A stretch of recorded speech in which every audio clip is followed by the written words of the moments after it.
Duty কি আপনার এই জায়গায়? আপনি এখান থেকে কোথাও যাইতে পারবেন না? না আমি তখন রিল্যাক্স হতাম না, রিল্যাক্স হিসেবে আলাদা। এই যে রাস্তার মাঝখানে ওই যে দেখা যায় দোতলা বাসটা অনেকক্ষণ ধরে দাঁড়িয়েছে, তো এই বিষয় নিয়ে আপনি কিছু করতে পারবেন না?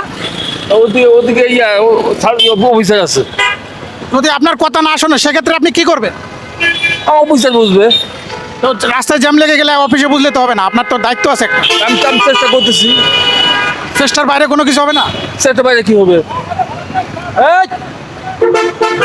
এই যে দেখেন দোতলা বাস, দেখেন সে কি করে, সে এখানেও দাঁড়াবে।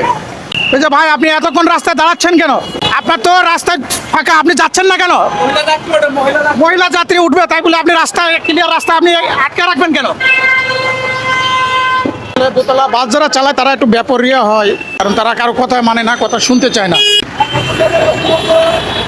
ওই আপনার সামনে ক্লিয়ার থাকতে দাঁড়ায় আছেন কেন? এখানে এখানে দাঁড়ায় আছেন কেন?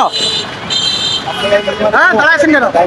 ওই আপনার সামনে তো ফাঁকা ছিল, ওই যে রাস্তায় জ্যাম লেগে যাচ্ছে। হ্যাঁ, দেখতে পাচ্ছেন এটা?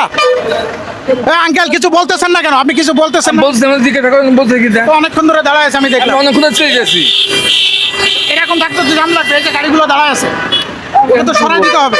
আমি তো চেষ্টা করতেছি, আমি দুই পাশে আমার গাড়ি চালান যায় না, বেদব বেদব অনেকক্ষণ ধরে দাঁড়ায় আছে, অনেকক্ষণ।